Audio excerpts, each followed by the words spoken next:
Malawi Brief. Tikulandireni ku programu ina ya nkhanga zawo na Palimpopo FM. Ndipo masana ano amene akutipasira programu iyi ndi Comrade Mtanyiwa. Takhalani pomwepo. Mwaswera bwanji amalawi nonse konse kumene muli chigawo cha kumasana kuno. Ine ndine wanu yomwe uja Comrade Mtanyiwa.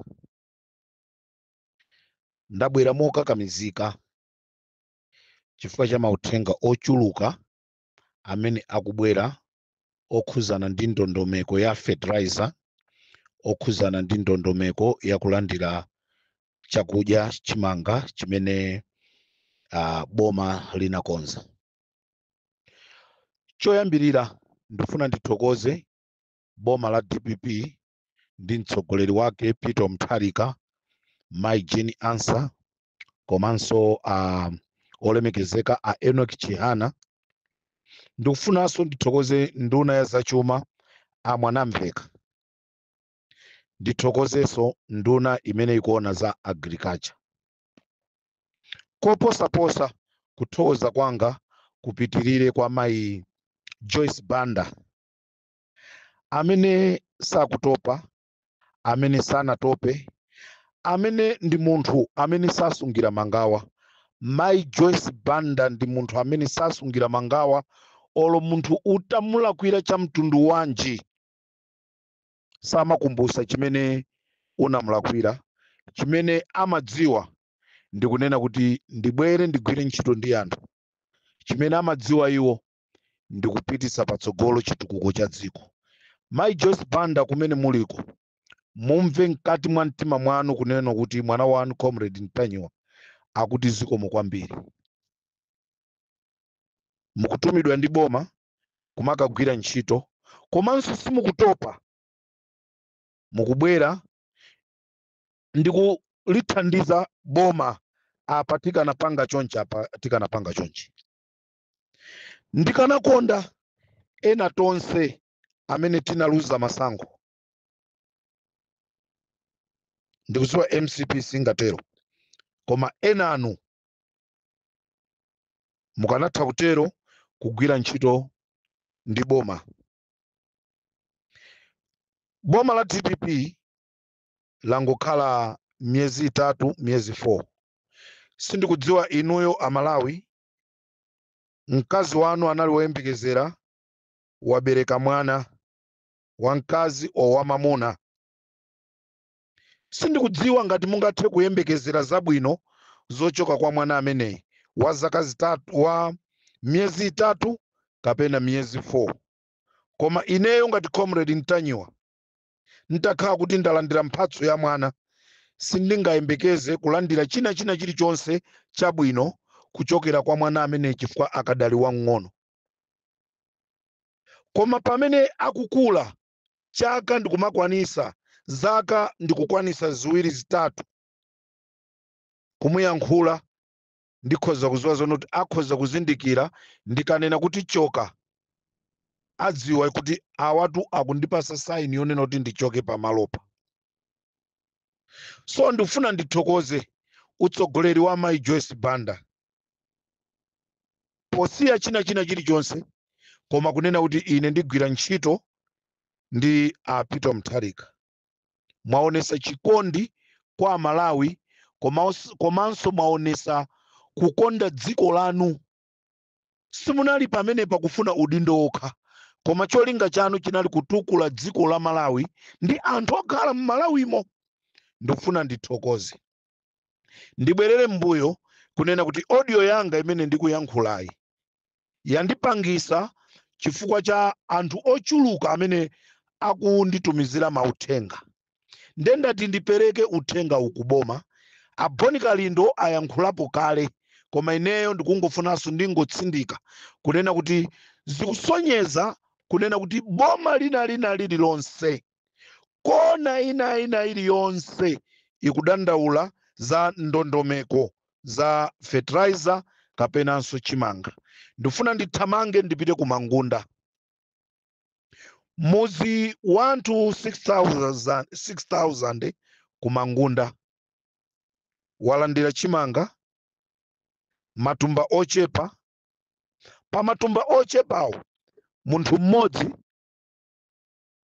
akalandira thumba akunena kuti agawane ndi anthu 15. Amalawi mutenge 50 kg agawane anthu 15. Aliyense akutenga ma kg angati. Mukhoza kuona kuti ndi chimanga chochepa olokupita ku chigayo kaufa kakasalira momwemo, zotuluka mmenemo zikakhala zochepa. I can't blame this government. Main reason, it's only 3 months. Mwina sana khale ndi nthawi yabwino yokhala pansi poona period inali yochepa, komano anazikakamiza kuti kuli bwino tikwanirise mwa zina zimene tinalonjeza anthuwa. Ndikutipasa chimanga, ndikuonesesa kunena kuti mafuta agalimoto asasowe, komanso fetreza anthu atapase munyengo yoyenereka. Zimene taziona Amalawi, zimene kuzaka 5 zapitazo tinalephera kuziona mukanthawi kochepa kamene azathu anatenga boma. In 3 months, in 4 months, fetreza anakagulidwa ku buchara. Amalawi ambiri analephera kumpeza fetreza. Panopa ngakhale tikupangidwa njomba koma si aboma akupanga fetreza. Ndinali ndi pempho boma la DPP, chipani cha DPP, mtsogoleri Peter Mutharika, Jenny Ansah komanso achihana, mothandiziridwa ndi amayi Joyce Banda. Ndimafuna ndipemphe pempho ili ngati ndikotheka panopa nyengo ikupita, sizingatheke mukakhalenso pansi pa drawing board kuti muzipange zinthu. Nyengo ikhala ikutha. Ngati ndikotheka next season imene ikubwera chaka chamawa, tatikonzekeresani ndondomeko yabwino imene munayiyambayi. Zikusonyeza kunena kuti mafumu onse ku Malawi aononga programu imene munayikonza, programu imene inali yokongola. Ndibere mawu amene amakonda kuyankhula Aboni Kalindo. Programu imene inali yokongola, mafumu ayirakwisa. Mafumu athu zimene mukupanga ndi chani? Mufuna kuntukwanisa Peter Mutharika pamene iyeyo wakagula zinthuzo kuti zikafikire anthu, koma ife Amalawi sitikudziwa kuti chimene timafuna kwenikweni ndi chani. Tinali mulamuliro wa MCP amene amatipanga za nkhaza kutolera ndrama kwa ife, fetreza ujosabwera. Lelo boma lagula fetreza, mafumu zona mungamafuneso ndrama ya pamwamba, munthu akafuna kutenga koponi yake kuti akagule fetreza. Kokagula fetreza, amene mukugulisa fetreza mukufunaso 10,000, 20,000. Fetreza ndi wa 10,000 kale, nde mukutengaso 10,000 kwa mphawi uja, mukutengaso 50,000 kwa mphawi kuti apeze thumba la fetreza. Chimene chili chinthu cholakwika. Ndeni mafuna ndikupempheni aboma, mwaona mafumu mmene apangira, tiyeni alembe mayina zikwakanika. Azilangizi kuti alembe mayina, ndi akulemba mayina akwawo kumene anachokera. Ka mlangiziyo ali kumulanje akulemba mayina akwawo anthu akumwanza. Mlangiziyo ali kulilongwe akulemba anthu akumulanje. Wakatenga kuti mayina awa, pamapeto pake anthu azitukwana boma, anthu azinyoza boma. Chikhalire ni bomalo lagula katundu kuti uyu anthu athu. Misonkho yanu ija iyi ikupindulireni. A president a dziko la Malawi ndi ena nonse amene mukuwathandizira a president, onesesani kunena kuti ndondomeko ya fetreza, ndondomeko ya zakudya, china chilichonse chimene chibwere kufuna kumugawira Malawi, ndondomeko yake mukuyeneka mukakhaleso pansi muone kuti kodi tipange bwanji. Kuli bwino musampase mfumu ina aliyense kuti azilemba. Kuli bwino mutume anthu akachite survey, apite kumaloko akaone ndi amene akalembe. Akachite survey apite aone mmudzimo anthu amene ali ndi kuthekera kuti alandire ndi ndani ndi ndani. Khomo lina lililonse tifune tisafune pamapezeka anthu osauka.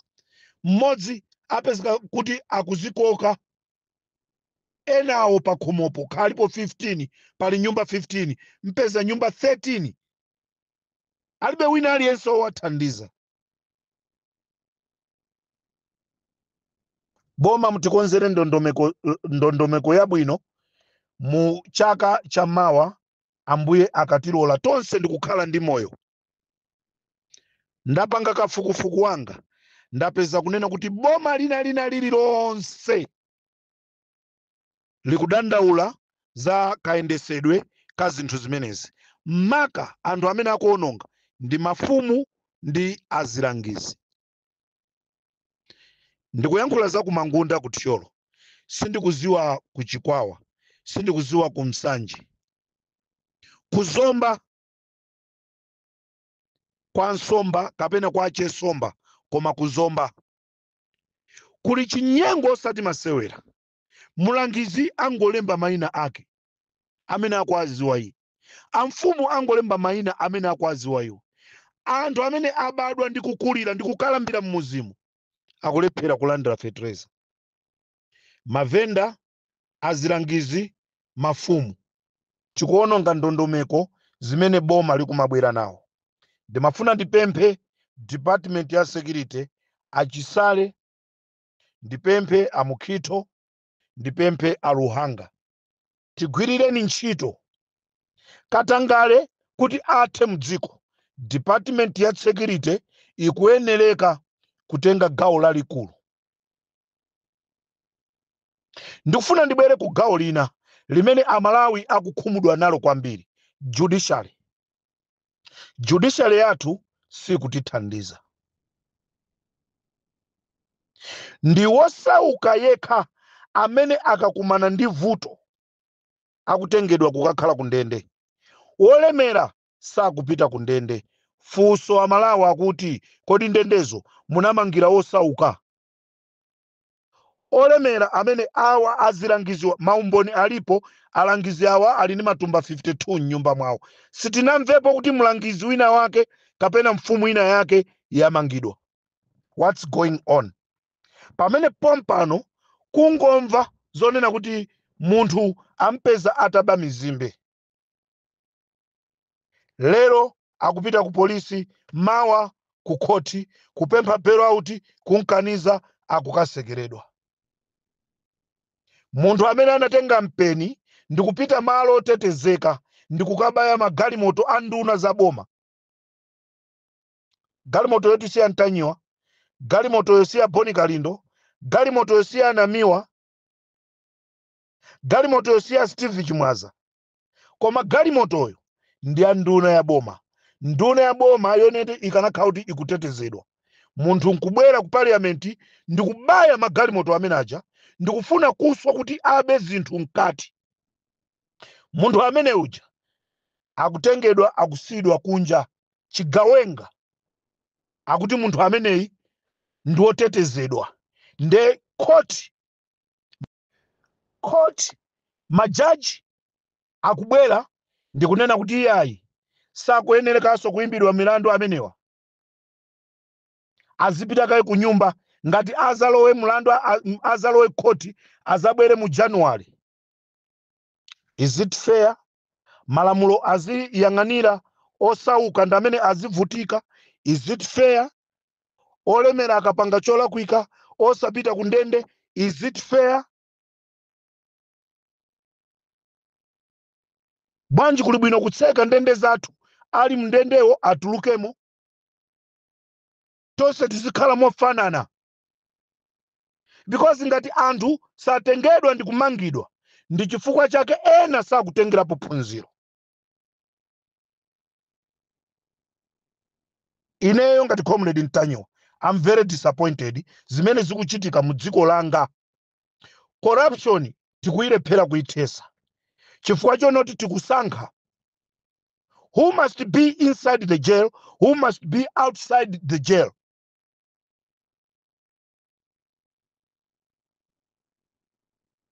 Judiciary yathu sili bwino, ili porous. Zaka 75 munthu akhala ali ku judiciary. Anaja amene amaliza nawo maphunziro awo a law akagwirira kuti ntchito yawo. Kodi tikamati utsogoleriwu ndi wachinyamata, achinyamatawo akayambira kuti utsogoleri azambe kugwira ntchito atakalamba. Ndimayankhula zothokoza ameya a mzinda wa Blantyre a Jomo Osman. Munthu amene amalawi timanena kuti sanapite ku sukulu, koma lero akupanga zinthu zoposera munthu amene anapita ku sukulu. Anthu amene anapita ku sukulu chimene amadziwa ndi kukhala mu office akuti pa computer. When you go to check them, ali pa computer akuyang'ana ma business, akuyang'ana zina zake. When you come in their offices, you think that these people, they are doing the right thing. Look what Jomo is doing. Is going outside. Kukakumana ndi kukaona mavuto amene akukumana ndi anthu. Abwerera mu office how to sort out, how to solve this problem. Kodi titakhala ndi utsogoleri wa mtundu kandi president womatuluka ndi kupita nkumakaona mavuto amene akuchitika. Amalawi sitipindula, tikufuna azisogoleri ngati Jomo kutuluka ndi kupita. Mawa ndi nkucha Jomo akazanena kuti ndifuna ndipikisane nawo pa president, anthu tizane naso kuti ndosaphunzira. We rather have someone who can lead us even if he is not educated. Koma amene ali ndi kuthekera kuonena kuti akhoza kwayang'anira anthu. Because what we are looking for ndi chikhalidwe ndi umunthu wa munthuyo. Zelu zachibadwidwe za munthuyo. Traore alibe ma PhD, alibe ma degree, alibe machani. Look what is happening in Burkina Faso. Dziko likutukuka munyengo yochepa, dziko latukuka kuposa maiko amene analandira ufulu akuti zaka 75, zaka 65. Malawi kungokhala the same level. Is not Malawi is not going anywhere. Chifukwa cha anthu amene timakhala nawo onena kuti aliyang'anire alitsogolere dziko lathu. Akabwera anthu abwino ngati Peter Mutharika ofuna kuliyang'anira dziko lija bwino, ena tikubwera, we want to pull down Peter Mutharika. Now our stupidness tili busy Peter Mutharika akudwala, Peter Mutharika akudwala, Peter Mutharika akudwala. Pamene Peter Mutharika akugwira ntchito zofuna kutukulaso dziko la Malawi, lofuna kuti dziko la Malawi lipite patsogolo. And we are busy propaganda. Akudwala. Ndani amene samadwala? Amanu inuyo samadwala. Inuyo abambo anu samadwala. Inuyo agogo anu sanambe adwalapo. Busy getting. Ndani amene sanambe wadwalapo. Titati tifuse ku Malawi ndi ndani amene sanadwalepo, amene sanapite ku chipatala. Why we got hospitals? Why we got hospitals? Reason. Munthu ngati sakupeza bwino nthupi apite ku chipatala. We are wasting our time kumbunena president akudwala pamene umoyo wake uli bwino akugwira ntchito mawa zizapindulire ife. Peter Mutharika ali busy kukumana ndi donors athandize dziko la Malawi kuti mwina pamene anaononga MCP pakhale bwino. Koma tikuchedwa. Chitani sort out mavuto kuchipani kwanuko ngati mufuna mzalowe mboma. But I don't think that MCP will come back again in power. Pomaliza aboma tikufuna nkhani za Clement Chiwaya. panopa za chimanga za fetereza ziko mukwambiri taziona. Tikufuna nkhani za Clement Chiwaya, tidziwe what happened ndi Clement Chiwaya. Who killed Clement Chiwaya? Anazimisa magesi, anazimisa makamera ku State House. We want to know him. We know them. We will expose them. Tukufuna boma mbwere poera mutuuze who killed Clement Chiwaya. Amene anapha Imedi tikufuna timdziwe. Amene ana agenda ma civil servant aja. This is the right time tikufuna tadziwe. Malawians, vote for DPP and APM kuti tizaziwe chilungamo cha ngozi ya ndege. This is the right time tikufuna tidziwe who killed Chilima, who make a plot to kill Klaus Chilima. This is the right time. December ikupita, tikufuna mkhale maofesi, pamene tikuyamba January, Commission of Inquiry ikazikisidwe with immediately. Failing which, Amalawi tipita pamseu, tipanga ma demonstrations, kukakamiza boma kuti tufuna tidziwe chinapha Vice President. Osati kuti boma sili kuyendesedwa bwino, koma tufuna tidziwe. Who killed Kasambala Raf? Ndizimene Amalawi we are very interested kuti tidziwe. Failing which, a DPP ndofuna ndikupempheni ngati zinthu zimene ndikuzinenazi simuziyang'anira bwino, za ulimi zonse ndayankhulazi ngati simuzikonzanso bwino, anthu amene anangofa mosaziwikawa Witika nkhani yake osaoneka bwino kuti yaenda bwanji, kuli nkhani ya Bobe, tikufuna chilungamo chidziwike. Still we got our tears.